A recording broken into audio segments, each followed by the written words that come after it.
जी नमस्कार दोस्तों, आप देख रहे हैं जनोदय टाइम्स। इस समय उपस्थित हैं बौद्ध धर्म स्थली संकिसा में, जहां पर आज उत्तर प्रदेश के यशस्वी मुख्यमंत्री माननीय योगी आदित्यनाथ जी ने यहां पर आके संकिसा बौद्ध धर्म स्थली पर यहाँ पर PSC पर यहाँ पर जो है जन आरोग्य मेले का उद्घाटन और शुभारंभ किया। और यहाँ पर संकिसा बौद्ध धर्म स्थली को एक नया आयाम देने के लिए भी शासन और अपने स्तर से उसको डेवलप करने के लिए यहाँ से लेकर कुशीनगर और कुशीनगर से लेकर संकिसा तक इसको धर्म स्थल को पर्यटन स्थल बनाने के लिए काफ़ी प्रयासरत कदम उठाने के लिए कहा है। और यहाँ पर किसानों की समस्याओं को देखते हुए आलू व्यापारियों के लिए यहाँ पर आलू फैक्ट्री और चिप्स फैक्ट्री लगाने का भी आदेश किया है। और इस बौद्ध धर्म संकिसा को एक पर्यटन स्थल बनाने के लिए, जिससे बेरोजगारों को रोज़गार मिलेगा और यहाँ पर जो आने वाले श्रद्धालु हैं बौद्ध धर्म के, वो यहाँ पर आएंगे और ये धर्म स्थल पूरे उत्तर प्रदेश में नहीं बल्कि पूरे विश्व में नई ख्याति प्राप्त करेगा। जनोदय टाइम्स के लिए शिवम शर्मा के साथ शिवनी सिंह, फर्रुखाबाद, उत्तर प्रदेश। शुभारंभ के अवसर पर महात्मा बुद्ध की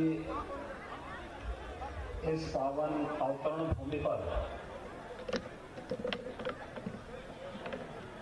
उपस्थित लोकप्रिय सांसद श्री मुकेश राजपूत जी, माननीय विधायक श्री सुशील कुमार साके जी, मेजर सुनील दत्त द्विवेदी जी, श्री नागेंद्र सिंह राठौर जी, अमर सिंह जी, सत्यपाल सिंह राठौर जी, अपर मुख्य सचिव चिकित्सा एवं स्वास्थ्य श्री अमित मोहन प्रसाद जी, भारतीय जनता पार्टी के प्रदेश के मंत्री श्री प्रांशु दत्त द्विवेदी जी, जिला के अध्यक्ष रुपेश गुप्ता जी, और यहाँ पर भारी संख्या में उपस्थित इस फर्रुखाबाद जनपद से जुड़े हुए सभी भाइयों बहनों, पूरे प्रदेश के अंदर एक बार फिर से हम लोग मुख्यमंत्री आरोग्य मेलों का शुभारंभ कर रहे हैं। और यह अवसर आज मुझे प्राप्त हुआ है कि मैं प्रदेश के अंदर 3400 से अधिक स्थानों पर आयोजित होने वाले इन आरोग्य मेलों का शुभारंभ महात्मा बुद्ध की इस पावन भूमि संकिसा से करूं। मैं इसके लिए फर्रुखाबाद की आप सभी नागरिकों को हृदय से बधाई देते हुए आप सबका अभिनंदन करता हूं। एक साथ यहां पर आज विकास की भी अनेक परियोजनाओं का लोकार्पण भी हुआ है, शिलान्यास भी हुआ है। आरोग्य मेला का पूरे प्रदेश के कार्यक्रमों का शुभारंभ भी हो रहा है, यानी 3400 से अधिक स्थानों पर यह आरोग्य मेला हर रविवार को लगा करेंगे। इस दृष्टि से जो कार्यक्रम आज प्रारंभ हो रहा है, इसका शुभारंभ प्रदेश के लिए फर्रुखाबाद जनपद के संकिसा प्राथमिक स्वास्थ्य केंद्र से हो रहा है। इसके लिए फर्रुखाबाद वासियों को मैं हृदय से बधाई देता हूं, आप सबके प्रति अपनी शुभकामनाएं भी देता हूं। भाइयों बहनों, पूरी दुनिया कोरोना से जूझ रही है और पिछले 10 महीनों के दौरान आपने जिस मर्यादा का, जिस अनुशासन का परिचय देकर के कोरोना पर देश की लड़ाई को विजयी बनाने के लिए पूरी प्रतिबद्धता के साथ कार्य किया है, यह अभिनंदनीय रहा है। मैं प्रधानमंत्री मोदी जी का आज के अवसर पर अभिनंदन करता हूं, जिन्होंने घोषणा कर दी है कि 16 जनवरी से कोरोना के वैक्सीन लगेंगे, यानी इस महामारी के उपचार को, इस महामारी से बचाव के लिए पूरी पुख्ता व्यवस्था हो रही है। और इसके लिए 16 जनवरी से पहले चरण में चिकित्सकों को और स्वास्थ्य कर्मियों को यह वैक्सीन लगेगा। दूसरे चरण में सुरक्षा और राजस्व से जुड़े हुए कर्मियों को इसके साथ जोड़ा जाएगा। तीसरे चरण में 50 साल की उम्र के लोगों को और विभिन्न प्रकार की बीमारियों से ग्रसित लोगों को, और चौथे चरण में से सामान्य लोगों को भी इस वैक्सीन का लाभ प्राप्त हो पाएगा। और इसकी घोषणा आज हुई है। मैं इसके लिए प्रधानमंत्री मोदी जी का भी हृदय से अभिनंदन करता हूं कि उनके मार्गदर्शन में देश ने कोरोना के खिलाफ इस लड़ाई को जिस मजबूती से लड़ा, वह दुनिया के अंदर एक मिसाल बना है। और आज जब कोरोना से सफलतापूर्वक मुकाबला करते हुए हम लोग अब बचाव की उस स्थिति में आ गए हैं कि हर व्यक्ति के लिए बचाव के लिए टीका भी दे सकते हैं। और 16 जनवरी मकर संक्रांति के तत्काल बाद टीकाकरण की कार्रवाई प्रारंभ हो रही है। यह सबके लिए, पूरे देशवासियों के लिए प्रसन्नता का एक अवसर होना चाहिए। प्रधानमंत्री मोदी जी का मैं विशेष रूप से इसके लिए अभिनंदन करता हूं, उनका आभार भी व्यक्त करता हूं और देश के वैज्ञानिकों को हृदय से बधाई देता हूं, उनका अभिनंदन भी करता हूं। भाइयों बहनों, ये आरोग्य मेला वास्तव में है क्या, ये जानना बहुत आवश्यक है। याद रखना कि आरोग्यता प्राप्त करना हर एक व्यक्ति का अधिकार होना चाहिए। इस धरती पर बिना भेदभाव के शासन की योजनाओं का लाभ हर नागरिक को प्राप्त हो सके, ये शासन की पूरी इच्छा होती है, शासन की प्रतिबद्धता का एक हिस्सा होता है। लेकिन बहुत बार शासन की योजनाओं का प्रचार प्रसार नहीं हो पाता और प्रचार प्रसार न होने के नाते योजनाओं के बारे में लोगों को जानकारी नहीं हो पाती है। और जब लोग जानकारी नहीं रखते तो इसके बाद बहुत सारी योजनाओं से वंचित रह जाते हैं। अभी हम लोग आए, मंच पर आने के तत्काल बाद मेरे उद्बोधन के पहले उद्घाटन, लोकार्पण और उद्घाटन कार्यक्रम के बाद विभिन्न प्रकार की लाभार्थी परक योजनाओं के जो लाभार्थी हैं उनको मंच पर बुला करके उन्हें उनके सर्टिफिकेट उपलब्ध कराए गए। इस सर्टिफिकेट के पीछे का उद्देश्य है, ये इसलिए नहीं कि हम लोग आए हैं और उनके साथ फोटो होगी। इसके पीछे का उद्देश्य है कि जिन लोगों को मुख्यमंत्री आवास योजना का लाभ मिल रहा है, उस योजना से वह व्यक्ति जो अभी तक छूटा हुआ है, आने वाले समय में वह भी जागरूक हो जाए और वह भी योजनाओं का लाभ प्राप्त कर सके। इस योजना से उसे भी लाभान्वित किया जा सके। आयुष्मान भारत योजना या मुख्यमंत्री जन आरोग्य योजना का लाभ उस पात्र व्यक्ति को प्राप्त हो सके जो किन्हीं कारणों से पिछली सूची में छूट गया था, उसे भी इस योजना का लाभ प्राप्त हो सके। इसी प्रकार से चाहे वह वन डिस्ट्रिक्ट वन प्रोडक्ट की योजना का हो, मुख्यमंत्री स्वरोजगार योजना का हो, प्रधानमंत्री मुद्रा योजना का हो, स्टार्टअप की योजनाओं का हो, इन सभी योजनाओं के पीछे का एक ही हेतु है कि जो व्यक्ति लाभ प्राप्त कर गया उसका नाम सामने आना चाहिए कि लाभार्थी है, और जो व्यक्ति अब तक योजना का लाभ प्राप्त नहीं कर पाया है उसके मन में भी एक इच्छा होनी चाहिए कि मैं भी इस योजना का लाभ प्राप्त कर सकता हूं। और इस देश से जनप्रतिनिधि के साथ जब उसका संवाद होगा, हमारे सांसद विधायकों के साथ उसका संवाद होगा, तो इनके प्रयास से उस योजना का लाभ उस पात्र व्यक्ति को भी प्राप्त हो पाएगा। और मुख्यमंत्री आरोग्य योजना के पीछे का यही उद्देश्य है।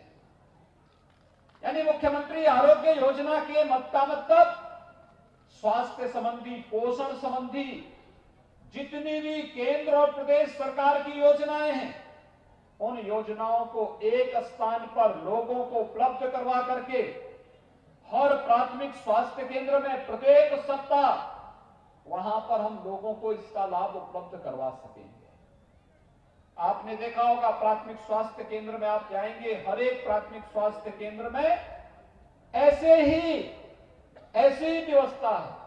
वहां पर डॉक्टर सामान्य बीमारियों के लिए जांच भी करेंगे, दवा भी देंगे, लेकिन साथ साथ आयुष्मान भारत के बारे में भी बताएंगे, उसका कार्ड भी उपलब्ध करवाएंगे।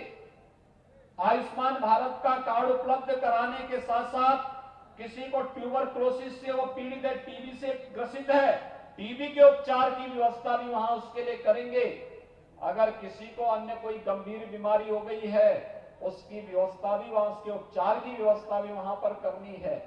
और साथ साथ किसी भी अन्य ऐसी बीमारी के बारे में, जिन बीमारी के बारे में उसे यहां पर उपचार नहीं मिल सकता, हायर सेंटर में भेज करके उसके लिए व्यवस्था करनी है, वह भी सुविधा वहां पर उपलब्ध कराने की तैयारी के साथ साथ बच्चों को लगने वाले टीकों के बारे में जानकारी देना और साथ साथ कुपोषण के खिलाफ देश की लड़ाई को मजबूती से आगे बढ़ाने के लिए भी हम इस योजना का लाभ दे सकेंगे। यह एक इसके पीछे का उद्देश्य होता है।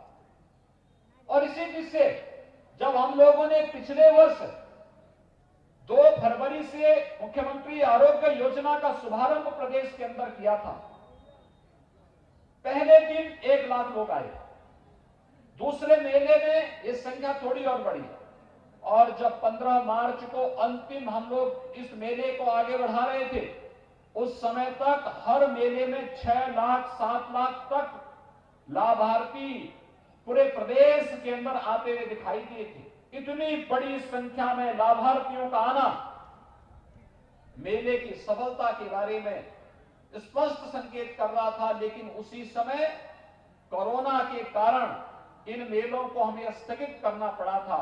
आज जब कोरोना को काफी हद तक नियंत्रित किया जा चुका है और वैक्सीन भी आ गया है, तो अब हम लोगों ने फिर से इन आरोग्य मेलों का शुभारंभ प्रारंभ कर दिया है। इसके पीछे स्वास्थ्य संबंधी योजनाओं के बारे में आपको जानकारी देना, पोषण संबंधी योजनाओं की जानकारी देना, गर्भवती महिलाओं को और नवजात शिशुओं को लगने वाले टीकों के बारे में जानकारी देना, कन्या सुमंगला योजना हो, मुख्यमंत्री जन आरोग्य योजना हो, प्रधानमंत्री आयुष्मान भारत की योजना हो, इन सभी योजनाओं का लाभ लाभार्थी को एक ही स्थान पर उपलब्ध करवाने के लिए भी हम कार्य योजना बना सकें। इस कार्य योजना के साथ यह स्वास्थ्य संबंधी आरोग्य मेलों को जगह जगह हर रविवार को हर प्राथमिक स्वास्थ्य केंद्र में पूरे प्रदेश के अंदर इन मेलों का आयोजन हो सकेगा। इस उद्देश्य से आज मुझे फर्रुखाबाद की धरती पर, भगवान बुद्ध के अवतरण की धरती पर आने का सौभाग्य प्राप्त हुआ है। मैं फर्रुखाबाद के आप सभी नागरिकों का इस अवसर पर हृदय से अभिनंदन करता हूं, आपका स्वागत भी करता हूं। भाइयों बहनों, प्रदेश के अंदर पिछले 3.5 वर्षों के अंदर आपने बदलाव देखा होगा। योजनाओं का लाभ गरीब को मिल रहा है। पिछले 6 वर्षों के दौरान देश के अंदर एक नया परिवर्तन देखने को मिला है। पहले एक परिपाटी बन गई थी, दिल्ली से सरकार अगर पैसा देती थी तो बीच में बिचौलिए और दलाल इतने लग जाते थे कि एक गरीब तक, एक किसान तक, एक नौजवान तक, महिलाओं तक उस योजना का लाभ नहीं पहुंच पाता था। और आज तो प्रधानमंत्री मोदी जी ने ऐसी व्यवस्था कर दी है कि अगर दिल्ली से योजना चलेगी तो सीधे लाभार्थी के खाते में पैसा बन करके जाएगा, लाभार्थी को इधर उधर भटकने की आवश्यकता नहीं पड़ेगी। और आज उसी का परिणाम है, प्रधानमंत्री आवास योजना में उत्तर प्रदेश के अंदर हम 35 लाख लाभार्थियों को एक आवास उपलब्ध कराने में सफल हुए हैं। अनुमान करिए 35 लाख लोगों को एक आवास मिल जाए, 2 करोड़ 61 लाख लाभार्थियों को शौचालय मिल जाए। मैं भी जब आ रहा था, मैं संकीसा बौद्ध स्तूप की तरफ जब जा रहा था, मैं देख रहा था शौचालय बने हुए लोगों के घर के सामने। ये शौचालय केवल शौचालय नहीं है, ये आरोग्यता का भी आधार है और नारी गरिमा का प्रतीक भी है। ये केवल एक शौचालय नहीं है, ये स्वच्छता का आधार भी है, स्वस्थ बनने की प्रेरणा का आधार भी है और साथ साथ नारी गरिमा की रक्षा का भी आधार है। और इसलिए आपने देखा होगा 2,61,00,000 लाभार्थियों को प्रदेश के अंदर शौचालय मिलना। और पिछले वर्ष तो प्रधानमंत्री जी ने एक और कार्य किया कि हर ग्राम पंचायत में एक सामुदायिक शौचालय का निर्माण होगा। प्रदेश के अंदर 59,000 ग्राम पंचायतें हैं। हर ग्राम पंचायत में एक एक सामुदायिक शौचालय का निर्माण कार्य किया जा रहा है और गांव की ही किसी महिला को उसके रख रखाव के साथ जोड़ा जा रहा है। उस महिला को 6,000 रुपए महीने का मानदेय देकर के उसके रख रखाव की जिम्मेदारी दी जा रही है। याद करिए, गांव के लोगों के लिए सफाई का भी एक केंद्र और दूसरा एक महिला को रोजगार भी वहां से प्राप्त हो रहा है। यह कार्य भी प्रधानमंत्री मोदी जी ने देश के अंदर सब देश के नागरिकों के लिए उपलब्ध कराया है। यानी हर एक योजना को हमने प्रधानमंत्री आवास योजना दिया हो, मुख्यमंत्री आवास योजना का लाभ दिया हो, आयुष्मान भारत की योजना का लाभ दिया हो या किसी भी योजना का लाभ, इन योजनाओं में किसी के साथ भेदभाव नहीं किया गया।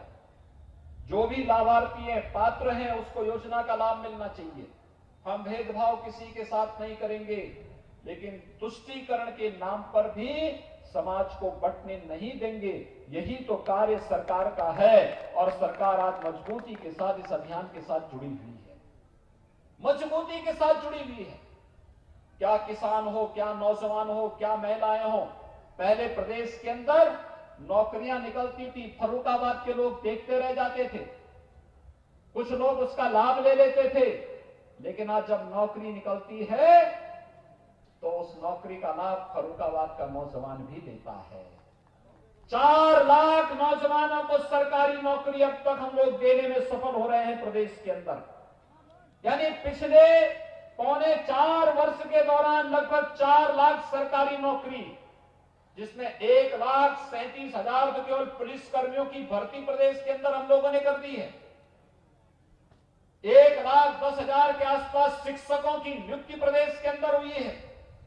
विभिन्न विभागों में नियुक्तियों का क्रम चला है और प्रदेश के अंदर बिना भेदभाव के योजनाओं का लाभ किसानों को प्राप्त प्रदान करने की कार्रवाई, चाहे वह किसानों के फसल ऋण माफी का कार्य रहा हो, चाहे वह प्रदेश के अंदर प्रधानमंत्री फसल बीमा योजना और प्रधानमंत्री किसान सम्मान निधि की योजना का लाभ देने का रहा हो, ये सभी योजनाएं पूरी ईमानदारी के साथ हर एक गरीब को देने का कार्य हुआ है। और आज गरीब, किसान, नौजवान और महिलाएं इन योजनाओं का लाभ लेती हुई दिखाई दे रही है। किसी प्रकार का कोई भेदभाव किसी के साथ नहीं, क्योंकि हमने तो 24 करोड़ प्रदेश की आबादी को एक परिवार माना है। इसमें भेद कैसा? एक परिवार में 4 लोगों का परिवार है, अगर आपस में थोड़ी भी मतभेद होता है या भेदभाव होता है, परिवार बढ़ जाता है। 24 करोड़ लोगों के साथ एक समान व्यवहार, लेकिन प्रदेश के अंदर बांटने वाले लोगों को, अव्यवस्था और अराजकता फैलाने वाले लोगों को, भय और आतंक फैलाने वाले लोगों के लिए प्रदेश के अंदर कोई जगह नहीं होगी। इस संकल्प के साथ सरकार आज कार्य कर रही है। भाइयों बहनों, आज उस प्रयास का परिणाम है यही वही प्रदेश है। 2017 के पहले लोग घर के बाहर निकलने में डरते थे, बेटियों को स्कूल भेजने में डरते थे, हर जगह भय और आतंक का माहौल होता था। आज एक सामान्य नागरिक निर्भीक होकर के किसी भी समय घर के बाहर भी जा सकता, बेटी और बहनें भी स्कूल जा सकती हैं, अपने सर्विस में जा सकती हैं, बाजार जा सकती हैं, कहीं कोई दिक्कत नहीं। हां, भय और आतंक किसी के अंदर समाया हुआ है तो जो अपराधी थे, माफिया हैं, गैंगस्टर हैं, जिन्होंने समाज को लूटा है, प्रदेश के धन को बंदरबांट करने का प्रयास किया है, वे लोग आज भयभीत हैं। आज गले में तख्ती लटकाए घूम रहे हैं, प्रदेश के अंदर शरण पाने के लिए फरियाद कर रहे हैं। लेकिन आज प्रदेश के अंदर एक संकल्प के साथ सरकारें चल रही हैं। पहले गरीबों की, व्यापारियों की जमीनों पर ये माफिया कब्जा करते थे, और आज जब इन माफियाओं की छाती पर बुलडोजर चल रहे हैं तो अपराधी तो भागा हुआ है, लेकिन उनके रहनुमाओं को परेशानी हो रही है। आज परेशानी उनको हो रही है। उनको परेशानी तब नहीं होती थी जब किसी गरीब और किसी व्यापारी, किसी सामान्य नागरिक की जमीन पर कोई माफिया, कोई अपराधी कब्जा करता था। उनको परेशानी तब हो रही है जब अपराधी और माफियाओं से एक गरीब और एक किसान की संपत्ति को मुक्त कराया जा रहा है। एक व्यापारी की संपत्ति को जब किसी माफिया से मुक्त कराया जा रहा है, जब किसी सार्वजनिक संपत्ति को किसी भू माफिया से मुक्त कराया जा रहा है, तो फिर इन माफिया और इन पेशेवर अपराधियों के रहनुमाओं को आज बुरा लग रहा है। आज इनमें एक छटपटाहट है, और छटपटाहट इस बात की कि इनके जो गुर्गे हैं, वे गुर्गे या तो आज जान की भीख मांगते हुए घूमते हुए फिर रहे हैं, या फिर उनके गुर्गों के छाती पे जब सरकार का बुलडोजर चल रहा है तो उनके अंदर स्वयं भी भय है कि कहीं ये बुलडोजर उनकी ओर न घूम जाए। ये भी एक भय उनको आज सता रहा है। लेकिन भाइयों बहनों, आप सबको हम आश्वस्त करने के लिए आए हैं कि शासन की एक एक योजना का लाभ आप तक पहुंचाएंगे, किसी को वंचित नहीं होने देंगे। हर एक व्यक्ति तक शासन की योजना का लाभ पहुंचेगा। और इसलिए मैं आप सबका आह्वान करूंगा, आरोग्य मेला में हर प्रकार की सुविधाएं, स्वास्थ्य और पोषण संबंधी सभी प्रकार की सुविधाएं उपलब्ध कराने का पूरा प्रयास हो रहा है। लेकिन हमें कोरोना के खिलाफ इस लड़ाई को मजबूती के साथ आगे बढ़ाना है। कोरोना के खिलाफ देश की लड़ाई को सफलता की नई ऊंचाइयों तक पहुंचाने के लिए कार्यक्रम चलने हैं। मैं अभिनंदन करूंगा फर्रुखाबाद के वासियों का। वन डिस्ट्रिक्ट वन प्रोडक्ट में यहां का जो प्रोडक्ट है, उसने देश के अंदर एक नई पहचान बनाने के लिए वो कार्य कर रहा है। हमने प्रदेश के अंदर सूक्ष्म लघु मध्यम उद्यम विभाग को इस बारे में कहा है कि एक जनपद एक उत्पाद में जिस भी जनपद की जो भी चीजें हैं उसको आगे बढ़ा करके वहां के युवाओं को, परंपरागत उद्यमियों को, जो हमारे नए पढ़े लिखे लोग बच्चे आ रहे हैं पढ़ करके, इन लोगों को इस योजना के साथ जोड़ने और आवश्यकता पड़ती तो बैंकों से उन्हें लोन दिलाने की एक प्रक्रिया को आगे बढ़ाया जाए। लोन मेलों का आयोजन किया जाए, रोजगार मेलों का आयोजन किया जाए और इसके प्रोत्साहित किए जाने की आवश्यकता है। यहां रोजगार की अनेक संभावनाएं हैं। हमारे जो माने जो विधायकगण हैं, सांसद जी हैं, ये बराबर मुझसे कहते थे संचिता के विकास के बारे में कुछ होना चाहिए। दुनिया भी यहां की उद्यमशीलता का तो लोहा मानती ही है। यहां के किसान और यहां के युवाओं की स्फूर्ति और प्रतिभा का लोहा तो मानती ही है, लेकिन जो पर्यटन की अनेक संभावनाएं यहां पर छुपी हुई है। मैं भी देख रहा था आलू की कितनी वैरायटी यहां पैदा हो रही है। सामान्यतः बाजार में जाएंगे एक सफेद आलू आपको देखने को मिल जाता है, लेकिन यहां पे कितनी प्रकार की नई नई वैरायटी यहां का किसान आलू का उगा रहा है। ये अपने आप में कौतूहल का विषय है। इसकी मार्केटिंग हो, इसकी ब्रांडिंग हो, इसके लिए प्रोसेसिंग के सेंटर स्थापित होने चाहिए, इसको आगे बढ़ाया जाना चाहिए। हम चिप्स कहीं और जगह से क्यों लेके आएंगे और चिप्स फर्रुखाबाद में ही बन करके देश के अंदर मार्केट बनाने का काम क्यों नहीं कर सकता है। यहां पर उस प्रोसेस की प्रक्रिया को आगे बढ़ाने की कार्रवाई जहां होनी चाहिए, यहां के किसानों की मेहनत और उनके परिश्रम का लाभ उन्हें प्रदान करने और खेती को लाभकारी की ओर ले जाने और 2022 तक किसानों की आमदनी को दोगुना करने के प्रधानमंत्री मोदी जी के इस अभियान को और मजबूती से जहां आगे बढ़ाने के लिए हम सबको आगे आना होगा। मैं चाहूंगा यहां के विकास खंड के अंदर प्रधानमंत्री कृषि इंफ्रास्ट्रक्चर फंड के माध्यम से कहीं कोल्ड स्टोरेज बने तो कोल्ड स्टोरेज आवश्यक नहीं कि बड़े बड़े कोल्ड स्टोरेज ही आप बनाएं, छोटे छोटे भी बन सकते हैं। महिला स्वयंसेवी समूह भी बना सकती हैं। एफपीओज का गठन करके भी इस कार्य को किया जा सकता है। बड़े स्तर पर इस कार्यक्रम को हम आगे बढ़ा सकते हैं। ये कार्यक्रम जिस मजबूती के साथ आगे बढ़ने चाहिए, उन सब के साथ हमारा जुड़ाव होना चाहिए और उसके लिए हर नागरिक को जागरूक होना पड़ेगा। जनप्रतिनिधियों का मार्गदर्शन प्राप्त हो, प्रशासनिक अधिकारी और कृषि विभाग के अधिकारी, सहकारिता विभाग के अधिकारी किसानों के साथ बैठ करके, मिल करके उन कार्य योजनाओं को आगे बढ़ाएं। किसानों की आमदनी को 2022 तक दोगुनी से अधिक कैसे किया जा सकता है, इसके लिए कार्य करना तो है ही, लेकिन साथ साथ यह भी सुनिश्चित करना है कि किसान के लिए हम एक मंच उपलब्ध करवाएं आगे बढ़ने के लिए। तो ढेर सारी संभावनाएं मौजूद हैं। इस फर्रुखाबाद जनपद में संभावनाएं मौजूद है। सनातन धर्म से जुड़े हुए तीर्थ स्थल तो हैं ही, लेकिन दुनिया का हर बौद्ध तीर्थ यात्री उत्सुक होता है संकिसा में भगवान बुद्ध की इस पावन तपोस्थली पर आने के लिए। मैंने यहां के प्रशासन से कहा है, जैसे हम लोगों ने कुशीनगर का विकास किया है, जैसे सारनाथ का विकास प्रधानमंत्री मोदी जी के मार्गदर्शन में हो रहा है, जैसे श्रावस्ती का विकास हो रहा है, जैसे कौशाम्बी की विकास की योजना तैयार हुई है, जैसे कपिलवस्तु के विकास की परियोजना तैयार हुई है, ऐसे ही संकिसा के भी पर्यटन विकास की संभावनाओं को एक नई ऊंचाई तक पहुंचाने की आवश्यकता है। बुद्ध हमारे धरोहर हैं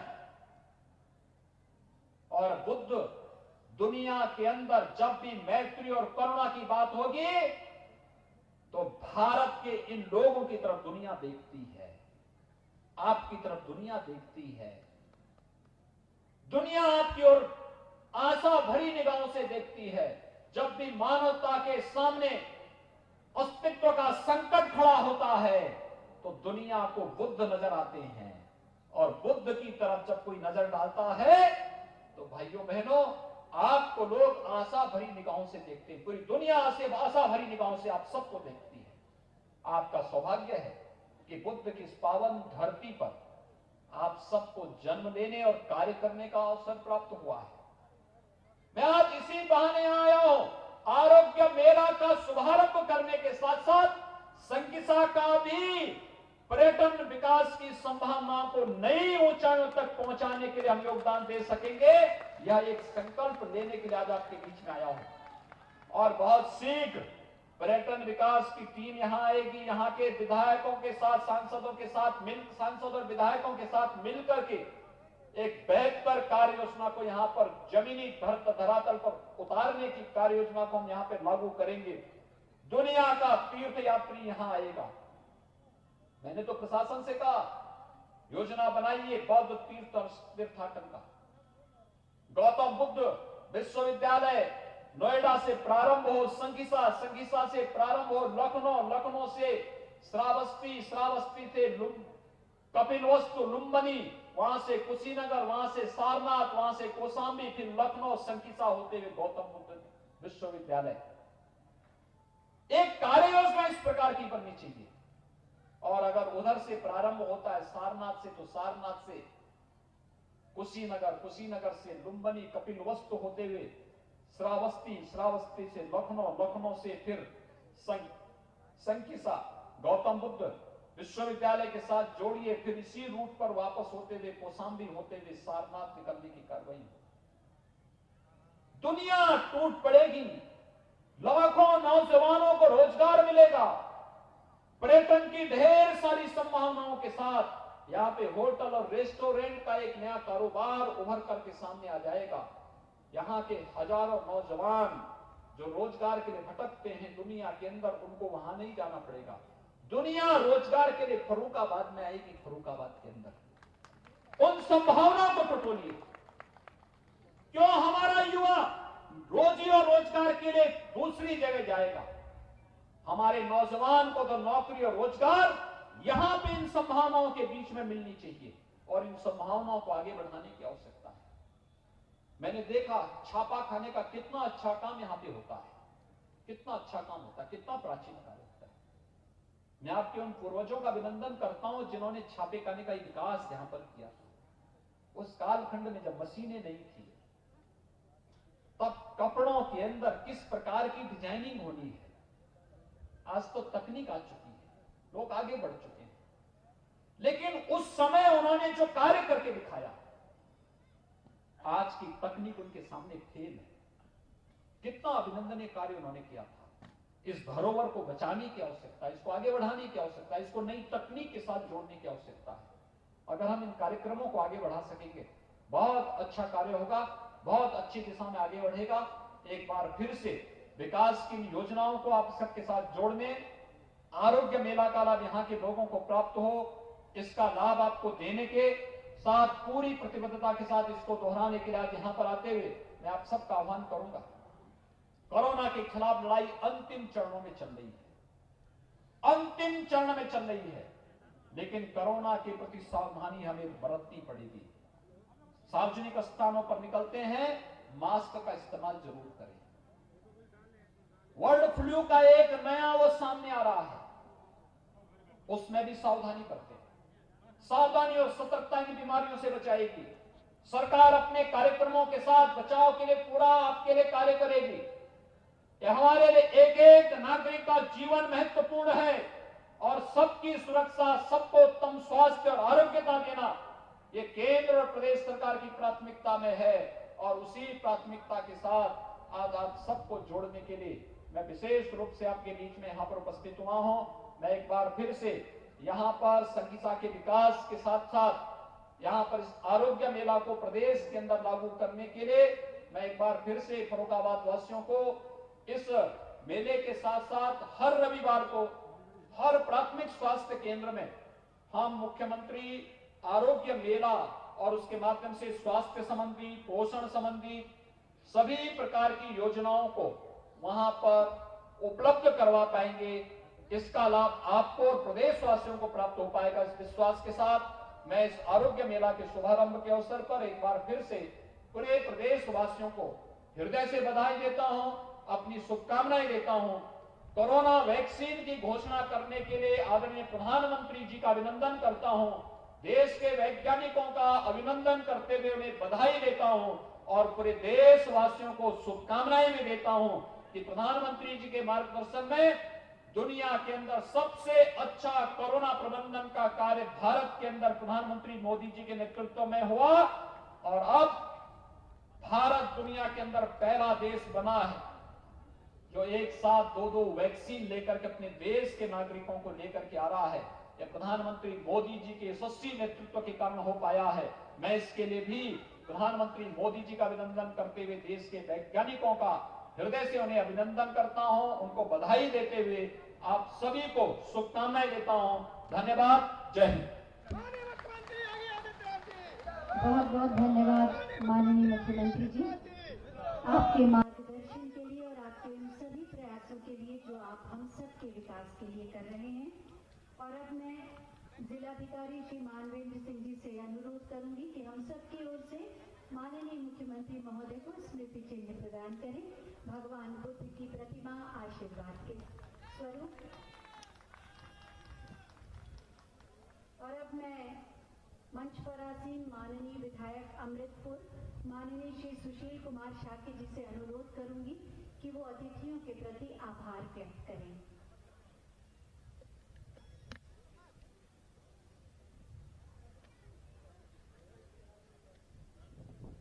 माननीय विधायक महोदय एक स्मृति चिन्ह प्रदान करेंगे माननीय मुख्यमंत्री जी को, भगवान बुद्ध की प्रतिमा, और उसके बाद उनका उद्बोधन।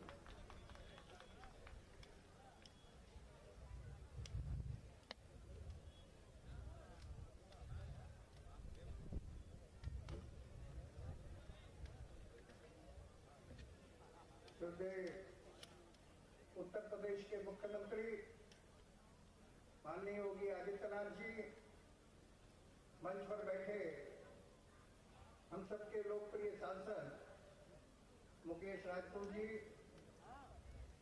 फर्रुखाबाद के विधायक मेजर सुनील दत्त द्विवेदी जी, पैंगल से विधायक अमर सिंह खटिक जी, भोजपुर के विधायक श्री नागेंद्र सिंह राठौर जी, अलीगंज के विधायक श्री सत्यपाल सिंह राठौर जी, भारतीय जनता पार्टी के प्रदेश के मंत्री श्री प्रांशु दत्त द्विवेदी, जिला अध्यक्ष श्री सत्यपाल सिंह जी, अन्य मंचासीन सभी अधिकारीगण, उपस्थित सभी माताओं बहनों